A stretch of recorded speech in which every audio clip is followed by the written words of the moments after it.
Absolute Bane is incredible. He's everything you'd hope for in the Absolute universe from DC Comics. The story starts during peace talks between two countries, Kahndaq and Kurak. Even though we hear about Kahndaq, there's no sign of Black Adam, which is a bit disappointing. These two nations, known for their long history of war, are finally trying to make peace. But just as things seem to be calming down, and they are leaving after the talks are concluded, Bane shows up. Bane makes a huge entrance. Let me know in the comments if you read his lines in Tom Hardy's voice, because I totally do.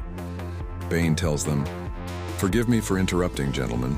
I admit I was genuinely elated when I heard whispers about these peace talks, which is why I was so crushed to hear about their breakdown, when one of you betrayed the other in this very room, killing him and plunging your countries back into war, ruining everything. So, which one of you was it again?" One leader doesn't want to kill, hoping to continue the peace, and wants the peace talks to go further. The other steps up and says he'll do it. Bane then grabs the first man and crushes his skull with his bare hands. And he says, "Later today you'll give a speech declaring an escalation of operations. Now my employers, they know this might be difficult for your people to accept. But they really believe in your leadership skills, Omar, as do I. After all, as students of history, you and I both know there's no real legacy in treaties. In fact, one of my favorite quotes comes from an ancient king from this valley, Sargon of the Akkadian Empire, 23rd century BC. Peace, he said, is the pretty pictures we draw over the ever-warring stars. And he says, feel free to use that in your speech today." Then, Bane is called to Gotham and we switch to Bruce Wayne. If you remember from the last video, Bruce's friend Juan Jones, who fans might know as Killer Croc, was kidnapped. In this universe, Juan got the nickname Killer Croc as a boxer. He hasn't actually turned into the monster we know. After Juan goes missing, Alfred returns from a trip and finds Bruce acting like a man possessed. Alfred isn't a butler here.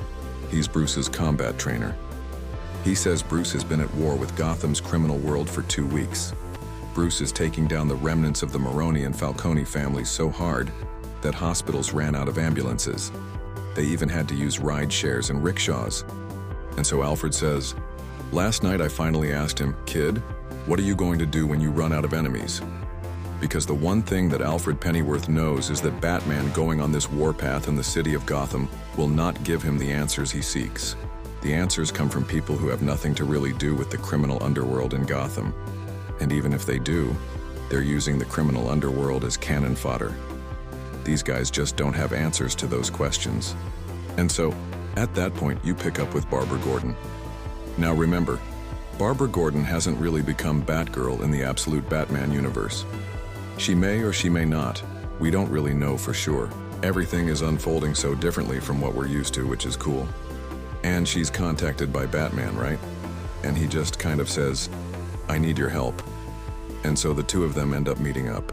At that point, Batman asks the question, "Where's my friend?" Now what's really interesting about this is that Barbara seems to have information here, but she asks the question, why? Right? Why do you want me to help you? Because keep in mind, Batman is very much a mysterious figure within the city of Gotham. He's certainly helped good guys, but he's beaten bad guys within an inch of their life. So cops don't necessarily know exactly where Batman stands. But for Barbara in particular, she's also curious here. And that's why she says, no, no, no, no, right? When he says, "I need your help because he's my friend, Waylon's my friend," her response is, "No, I figured that out. I mean, why me?" And he says, "Because I've seen you in action. You're a good cop. Please, who took him?" And she just says, "Apparently us." Meaning the cops are the ones who picked up Juan. We cut to a meeting with Bruce and some of his allies. For those of you guys who are new to the Absolute Batman universe, most of the Batman rogues gallery that you're familiar with are not his enemies, right? Edward Nygma is a friend. Oswald Cobblepot, who you guys usually know as the Penguin, that's his friend too. And so as they're having this conversation, Bruce says the cops arrested Juan for breaking city lockdown, which doesn't make sense. Then they find out the city claimed ownership of all of Juan's property. Enigma asks, "Why would the city do that?" And Alfred responds, "Because he's not coming back." The others are confused, since they've never met Alfred before. Bruce vouches for him and says they should listen. Alfred explains that there are 12 secret facilities like Arkham around the world. They're basically black sites, secret labs where horrible experiments happen. Victor Fries hinted at this before, using a special snow to scan people's DNA across Gotham. The goal? Find candidates for experiments and leave others alone. Harvey Dent jumps in and explains that this has been going on for a long time. In the 1800s, there was a hospital on that same island.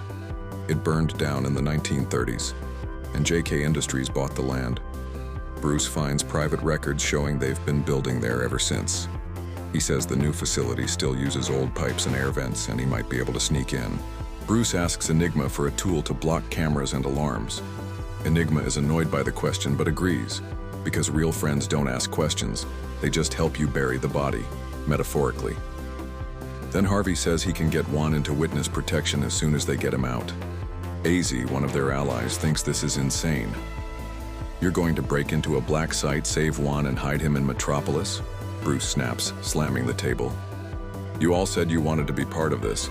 Well, this is what being Batman means. AZ quickly says he's not against the plan. He just knows it's crazy. We then get a short break in the story with Bruce and Selina Kyle, Catwoman, hanging out, rolling around on a pile of cash. Suddenly, Juan shows up at the door. Selina tells Bruce to grab the cash and escape, but Bruce realizes it's just Juan. Juan's not there to fight. He's excited because he finally got a match against Bibbo Bobowski, the biggest Superman fan in DC and a former boxer. It's a fun Easter egg. Juan asks Bruce to train him, since Bruce's martial arts skills can give him an edge in boxing. Back in the main story, Bruce sneaks into Arkham. It's a massive fortress-like facility. Alfred narrates the whole infiltration. Bruce climbs through tunnels, up old shafts, and into the ventilation system. He says he's near the entry point, but Alfred warns him. You're still 100 meters below the prison. Then Bruce sees it. The real Arkham. It's not just a prison, it's an underground city. Alfred is overwhelmed with guilt. He realizes he should have told Bruce everything. He knows what's really happening and how dangerous it all is. He's seen soldiers become enemies. He's been in Bruce's shoes.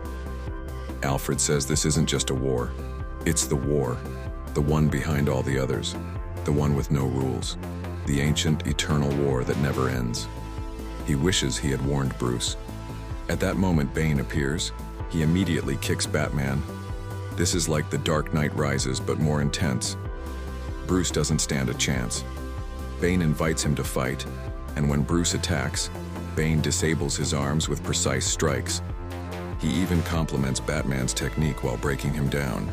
Bruce, with only one working leg, says he'll still win. Bane responds, I haven't even used the venom yet. He activates it, and his body becomes monstrous. Bruce is stunned. He asks, what are you?